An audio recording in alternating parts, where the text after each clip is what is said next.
He'd not wished to halt, but that bellow would have stopped the Scotch express. "Look what you've done, you clumsy, dithering moron!" "Now, father—" "Don't say now, father! Look what you've done!" thundered the senator, waggling his head from side to side so that Packy should get the light and shade effects. "I'll have you fired for this! Do you call yourself a barber?" It was an occasion when only candour could serve. Packy had hoped to be able to remove himself before the necessity for tedious explanations arose, but as this was not to be, he was frank and open. "I'm glad you brought that up," he said. "No." "What?" "You see, I happened to be waiting in the shop for a haircut myself when you telephoned. There were no barbers there, and there didn't seem any prospect of there ever being any, so I stepped into the breach. I thought it was the square thing to do." A strange, wordless sound proceeded from Senator Opal, and having uttered it, he began to advance with so much meaning in his burning eye and twitching hands that Packy, though for 3 years he'd faced without a tremor the massed attacks of footballers from Harvard, Princeton, the Army, Notre Dame, and other points, suddenly found himself undisguisedly in flight. Harvard, Princeton, Notre Dame, and the Army had not included a berserk senator in their teams.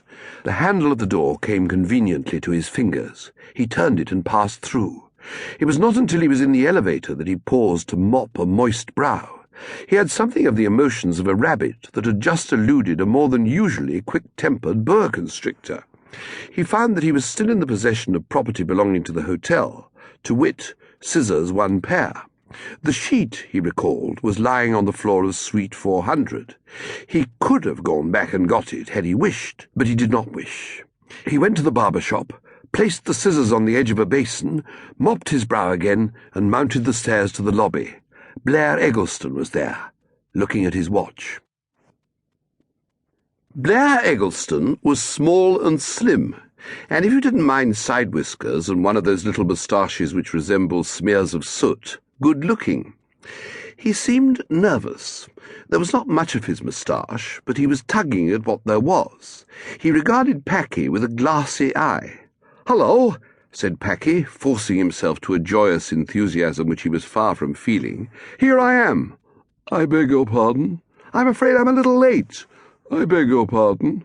"Beatrice said you were expecting me at 4:45, but I had to see a man about some hair." "Beatrice?" "Lady Beatrice Bracken." "She said what?"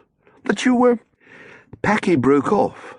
He perceived that he no longer had the good fortune to engage his companion's attention.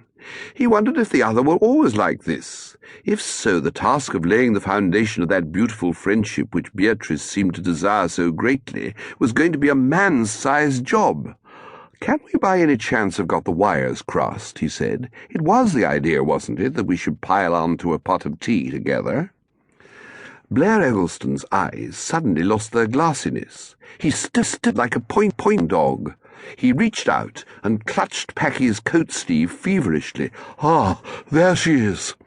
Packy, following his gaze, saw that the elevator had just discharged passengers into the lobby, and among them, with an unpleasant shock, he recognized his late client's daughter.